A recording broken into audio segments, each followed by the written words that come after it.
മഴതോരും മുമ്പയുടെ ഇന്നത്തെ episode review വിശേഷങ്ങളിലേക്ക് എല്ലാവർക്കും സ്വാഗതം. ബാലചന്ദ്രന്റെ മുറിയിൽ നിന്നും അലീന സ്റ്റെയർ കേസ് ഇറങ്ങി ഇങ്ങനെ താഴേക്ക് വരുമ്പോൾ കരയുന്നുണ്ട്. അത് കണ്ട ഉടനെ തന്നെ രേവതിക്കുട്ടി നേരെ ഗ്രേസിക്കും അതുപോലെ മാമച്ചന്റെ അരികിലേക്ക് ചെന്നിട്ട് എന്തോ പ്രശ്നമുണ്ടെന്ന് പറയാണ്. അലീന താഴെ എത്തിയിട്ട് രേവതിക്കുട്ടിയാണെങ്കിൽ അലീനയ്ക്ക് അരികിലേക്ക് പോകുമ്പോഴേക്കും മേലെ നിന്നിട്ട് ബാലചന്ദ്രൻ പറയുന്നുണ്ട്, എല്ലാവരും ഇങ്ങോട്ടൊന്ന് ശ്രദ്ധിക്കണം. പാലാരിവട്ടത്ത് വന്നവരോട് എനിക്ക് ഒരു കാര്യം പറയാനുണ്ട്. അലീനയെ നിങ്ങളുടെ കൂടെ വിടാൻ വേണ്ടിയിട്ട് സാധിക്കില്ല. ഇത് കേട്ട ഉടനെ മാമച്ചനാണെങ്കിൽ അലീന ഞങ്ങളുടെ കൂടെ വരാമെന്നും പറഞ്ഞു. അവള് ബാഗൊക്കെ പാക്ക് ചെയ്ത് ഡ്രസ്സും ചേഞ്ച് ചെയ്തു. ഇനി എന്താണ് പ്രശ്നം? ഞാൻ അവളെ വിടാൻ വേണ്ടിയിട്ട് ഉദ്ദേശിക്കുന്നില്ല എന്ന് ബാലചന്ദ്രൻ. തുടർന്ന് ഗ്രേസി, ഈ വീട്ടില് അവള് കാരണം പ്രശ്നമുണ്ടെന്നുള്ള കാര്യം അലീന പറഞ്ഞിട്ട് ഞങ്ങൾ അവളെ കൂട്ടിക്കൊണ്ടുപോകാൻ വേണ്ടിയിട്ട് വന്നതാണ്. ഇപ്പോ നിങ്ങൾ വിടത്തില്ല എന്നുള്ള കാര്യം പറഞ്ഞു കഴിഞ്ഞാൽ എന്ത് ചെയ്യും? ഈ സംസാരങ്ങൾക്കിടയിലാണ് വൈജ അങ്ങോട്ടേക്ക് വരുന്നത്. എല്ലാവരും കൂടി അവിടെ അങ്ങനെ കൂടി നിൽക്കുകയാണല്ലോ. എന്നതാ ഇവിടെ എല്ലാവരും കൂടി കൂടിയെന്ന് ചോദിക്കുമ്പോഴേക്കും രോഹിയാണെന്നുണ്ടെങ്കിൽ അച്ഛൻ മുകളിൽ നിപ്പുണ്ട് എന്ന മട്ടിൽ കൈകൊണ്ട് ചൂണ്ടിക്കാണിക്കുകയാണ്. എന്താ ഇവിടെ പ്രശ്നം? അറിയില്ല എന്നുള്ള മട്ടിൽ കൈകൊണ്ട് കാണിക്കുകയാണ് രോഹി. അടുത്തതായിട്ട് മാമച്ചൻ ചോദിക്കുന്നത്, ബാലേന്ദ്രൻ സർ, അലീനയെ ഇവിടെ നിർത്തി കഴിഞ്ഞു കഴിഞ്ഞാൽ ഇവിടുത്തെ പ്രശ്നങ്ങൾ തീരുമോ? ഇവിടുത്തെ പ്രശ്നങ്ങൾ തീരണമെന്ന് ആർക്കാണ് ഇത്ര നിർബന്ധം? എനിക്ക് ഒരു നിർബന്ധവും ഇല്ല. അലീന ഇവിടെ നിന്ന് കഴിഞ്ഞാൽ നിങ്ങൾ നിങ്ങളുടെ വൈഫും തമ്മിലുള്ള പ്രശ്നം കൂടല്ലേ ഉള്ളൂ എന്ന് ഗ്രേസി ചോദിക്കുമ്പോൾ കൂടണം. അത് കൂടാൻ വേണ്ടിയിട്ടാണ് എല്ലാവരുടെയും പരിശ്രമം. ഒട്ടും കുറയാൻ പാടില്ല. വൈജയ്ക്കാണെങ്കിൽ ഇതൊന്നും കേട്ടിട്ട് ഒന്നും മനസ്സിലാവുന്നില്ല കേട്ടോ. ബബിയുടെ അടുത്ത് വീണ്ടും ചോദിക്കുന്നുണ്ട്, എന്നതാണ് ഇവിടുത്തെ പ്രശ്നമെന്ന്. അലീന പോണോ വേണ്ടോ എന്നുള്ള തർക്കം നടക്കുകയാണെന്ന് ബബിത വൈജയുടെ അടുത്ത് പറയാണ്. അടുത്തതായിട്ട് മാമച്ചൻ ചോദിക്കുന്നുണ്ട്, മിസ്റ്റർ ബാലേന്ദ്രൻ, സമാധാനമല്ലേ എല്ലാവർക്കും നല്ലത് എന്ന്? അലീന ഇവിടെ തുടരുന്നതാണ് തനിക്ക് സമാധാനം. ഒരു ഹൃദ്രോഗിയായ എനിക്ക് വേണ്ടതിനേക്കാൾ കൂടുതൽ സമാധാനം ആർക്കാണ് വേണ്ടത്? ആ വാക്കുകൾ കേൾക്കുമ്പോഴേക്കും വൈജയ്ക്ക് അങ്ങ് കയറുന്നുണ്ട്. അലീന ഇവിടെ തുടരുന്നത് എനിക്ക് സമാധാനക്കേടാന്ന് വൈജയന്തി പറഞ്ഞു കേട്ട ഉടനെ നിന്റെ സമാധാനക്കേട് ഒരു കുടത്തിൽ വെച്ചിട്ട് പുഴുങ്ങണം, പിന്നെ വെയിലത്ത് വെച്ച് ഉണക്കണം, ഒരലിട്ട് പൊടിക്കണം, ആട്ടുകല്ല് വരച്ച് അരയ്ക്കണം, ദോശക്കല്ലിൽ വെച്ചിട്ട് പരത്തണം, കരിച്ചിട്ട് കാടിവെള്ളത്തിൽ കലക്കിയിട്ട് മീനച്ചിലാറ്റിൽ കൊണ്ടുപോയിട്ട് ഒഴുക്കണം. അത്രയും ചെയ്താൽ മാത്രമേ നിന്റെ സമാധാനക്കേടിന് ഒരു അറുതി വരുള്ളൂ. ബാലേന്ദ്രന്റെ ആ വാക്കുകൾ ശരിക്കും വൈജയ്ക്ക് ഭയങ്കരമായിട്ട് നാണക്കേടാവുന്നുണ്ട്. കാരണം എല്ലാവരുടെ മുമ്പിൽ വെച്ചിട്ടാണല്ലോ ഇങ്ങനത്തെ കാര്യങ്ങളൊക്കെ പറഞ്ഞത്. അടുത്തതായിട്ട് ഇന്നലെ രാജീവേട്ടൻ വിളിച്ചിട്ടില്ലായിരുന്നോ? ആ വിളിച്ചായിരുന്നു. ഇന്ന് അലിനയെ പറഞ്ഞു വിടാൻ വേണ്ടിയിട്ട് എല്ലാവരും കൂടി ഇങ്ങോട്ട് വരുന്നുള്ള കാര്യവും പറഞ്ഞില്ലായിരുന്നോ എന്ന് വൈജി ചോദിക്കുമ്പോൾ ആ പറഞ്ഞായിരുന്നു. എന്തൊക്കെയാണെന്നുണ്ടെങ്കിലും ഇവളെ ഇന്ന് തന്നെ ഇവിടുന്ന് പുറത്താക്കേണ്ടി വരും. നിങ്ങൾ കൊല്ലപ്പള്ളിക്കാർ കണക്ക് കൂട്ടുന്നത് പോലെയല്ല ബാലചന്ദ്രന്റെ തീരുമാനങ്ങള്. എനിക്ക് ഇവിടുന്ന് ഇവളെ പറഞ്ഞയക്കാൻ വേണ്ടിയിട്ട് ആരുടെ സമ്മതം നോക്കേണ്ട കാര്യമില്ല. വൈജയന്തി അഹങ്കാരം പറയുന്നത് കേട്ട ഉടനെ അതൊക്കെ കൈതയ്ക്കൽ മാളിക വീട്ടിൽ ചെന്നിട്ട് മതി. ഇവിടെ അലീനയ്ക്കെതിരെ ചെറു വിരൽ പോലും അനക്കരുത്. എന്നെ എതിർത്ത് ഈ വീട്ടിൽ നിനക്ക് എന്തെങ്കിലും ചെയ്യാൻ വേണ്ടി പറ്റുമെങ്കിൽ അതൊന്ന് ചെയ്ത് കാണിക്കേ. നിന്റെ ആങ്ങളമാരുടെ ഗുണ്ടാസംഘം ഉണ്ടല്ലോ, അവരെ വെയിറ്റ് ചെയ്തിരിക്കുകയാണ്, വേഗം വരാൻ വേണ്ടി പറ. അങ്ങനെ അലീനയാണെന്നുണ്ടെങ്കിൽ സങ്കടപ്പെട്ട് കുറച്ചങ്ങ് മാറി നിൽക്കുന്നുണ്ട്. അതിന്റെ പുറകെ ചെന്നിട്ട് ഇന്ന് എറണാകുളത്തേക്ക് പോവാന്നുള്ള കാര്യം നീ സമ്മതിച്ചതല്ലേ? മറുപടിയായിട്ട് അലീന അതേന്ന് പറയാണ്. പിന്നെ നീ എന്താടി പോവാത്തതെന്നുള്ള കാര്യം ഭയങ്കര ദേഷ്യത്തോടു കൂടി ചോദിക്കുമ്പോഴേക്കും മുകളിൽ നിന്ന് ബാലേന്ദ്രനാണെന്നുണ്ടെങ്കിൽ വൈജയെന്ന് പറഞ്ഞൊരു ഒറ്റ വിളിയാണേ. നീയെ അവളുടെ അടുത്ത് കുറയ്ക്കാൻ വേണ്ടി നിൽക്കണ്ട. നിനക്ക് എന്തെങ്കിലും പറയാനുണ്ടെന്നുണ്ടെങ്കിൽ എന്റെ അടുത്ത് പറഞ്ഞാൽ മതി, അല്ലെങ്കിൽ നിന്റെ ആങ്ങളമാർ വരുമല്ലോ അവരുടെ അടുത്ത് പറഞ്ഞാൽ മതി. നിങ്ങൾ തമ്മിലുള്ള വഴക്ക് കണ്ടു നിൽക്കാൻ വേണ്ടിയിട്ട് ഞങ്ങൾക്ക് സമയമില്ല. അലീനയെ വിട്ടയച്ചു കഴിഞ്ഞാൽ ഞങ്ങൾക്ക് കൊണ്ടുപോകായിരുന്നു എന്ന് മാമച്ചൻ പറഞ്ഞ് കേട്ട ഉടനെ അലീനയെ വിട്ടയച്ചേക്കാം, പകരം രേവതിക്കുട്ടിയെ ഞങ്ങൾക്ക് തരുമോ എന്നുള്ള കാര്യം ചോദിക്കുകയാണേ. അപ്പോഴേക്കും രേവതിക്കുട്ടിയെ അങ്ങ് ചേർത്ത് പിടിക്കുകയാണ് ഗ്രേസി. അതൊന്നും പറ്റത്തില്ല, ഒരു ദിവസത്തേക്ക് പോലും രേവതിക്കുട്ടിയെ വിട്ട് തരാൻ വേണ്ടി പറ്റില്ല എന്ന് ഗ്രേസി പറയുന്നുണ്ട്. അത് തന്നെയാണ് എനിക്ക് നിങ്ങളോട് പറയാനുള്ളത്. അലീനയെ വിട്ടുതരാൻ വേണ്ടി സാധിക്കില്ല.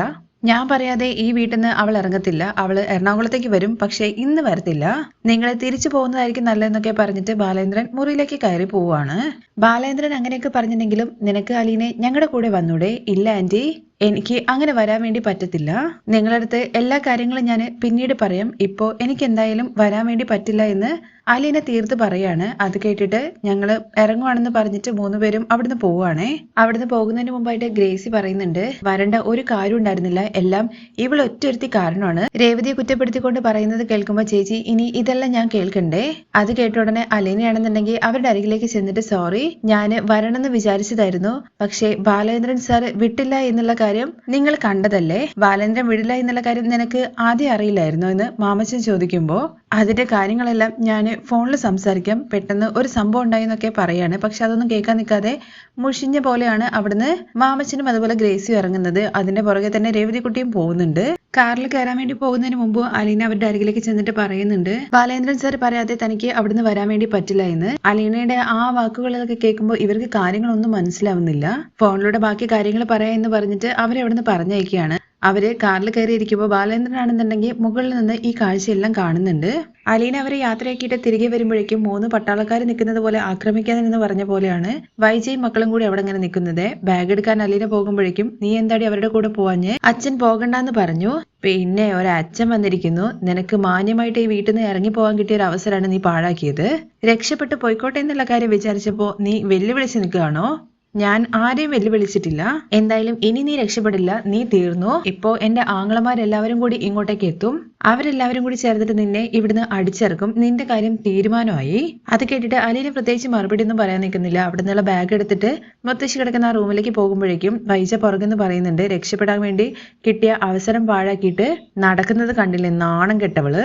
അത് കേട്ട് അലീന ഒന്ന് തിരിഞ്ഞു നോക്കുന്നുണ്ടെങ്കിലും മുറിയിലേക്ക് പോവാണ്. അത് കഴിഞ്ഞ് കുറച്ച് സമയം കഴിയുമ്പോഴേക്കും വൈജയന്തിയുടെ ആങ്ങള പട്ടാളങ്ങൾ എല്ലാവരും കൂടി അങ്ങോട്ട് എത്തുന്നുണ്ട്. അത് കണ്ട ഉടനെ ഭയന്നുകൊണ്ട് അലീനയാണെങ്കിൽ ഓടിയിട്ട് അച്ഛനരികിലേക്ക് ചെല്ലുവാണ്. അച്ഛ അവര് വന്നിട്ടുണ്ട്, വരട്ടെ, അവർക്ക് വേണ്ടിയിട്ടല്ലേ നമ്മൾ ഇത്ര നേരം കാത്തിരുന്നത്. അച്ഛൻ എന്തായാലും അവരുടെ അരികിലേക്കൊന്നും പോവണ്ട, അവരെ അച്ഛൻ ഉപദ്രവിക്കും. അങ്ങനെയൊന്നും നടക്കില്ല മോളെ, ഇത് എന്റെ വീടാണ്. ഇവിടെ കയറിയിട്ട് എന്നെ ഉപദ്രവിച്ചു കഴിഞ്ഞു കഴിഞ്ഞാൽ എല്ലാം ജയിലിൽ കിടക്കേണ്ടി വരും. അച്ഛൻ ഒറ്റയ്ക്കല്ലേ ഉള്ളൂ, അവര് എന്തോരം പേരാണ്. അതിനെന്താ മോളെ, ഞാൻ പോലീസ് സ്റ്റേഷനിൽ വിളിച്ചിട്ട് ഇൻഫോം ചെയ്തിട്ടുണ്ട്. അനിഷ്ട സംഭവങ്ങൾ എന്തെങ്കിലും ഉണ്ടായി കഴിഞ്ഞു കഴിഞ്ഞാല് നീ 100 വിളിച്ച് പറഞ്ഞാൽ മതി, നമ്പർ മറക്കണ്ട, 100. അച്ഛൻ ഞാനും വരാന്ന് അലീന പറഞ്ഞ് കേട്ട ഉടനെ വേണ്ട, നീ ഇവിടെ ഇരുന്നാ മതി, ഞാൻ ആദ്യം പോയിട്ട് ഡ്രസ്സൊക്കെ മാറട്ടെ, ഡീസന്റ് ആയിട്ട് വേണ്ടേ ചെല്ലാൻ. താഴെ വൈജയാണെന്നുണ്ടെങ്കിൽ ആങ്ങളമാരെയും ബന്ധുക്കളും ഒക്കെ ഭയങ്കര സ്വീകരിച്ച് ഇരുത്തുന്നുണ്ട്. എല്ലാവരും ഇരുന്നതിന് ശേഷം കൃഷ്ണമോളെ കുറിച്ച് ചോദിക്കുകയാണ് രാജീവൻ. അവള് ക്ലാസ്സിന് പോയിട്ടുണ്ട്, ഒരുപാട് ക്ലാസ് മിസ്സായതല്ലേ. അലീന പോയോ അതോ ഇവിടെ ഉണ്ടോ എന്ന് ശിവൻ ചോദിക്കുമ്പോ ഇവിടെ തന്നെ ഉണ്ട്, മുകളിലേക്ക് പോയിട്ടുണ്ട്.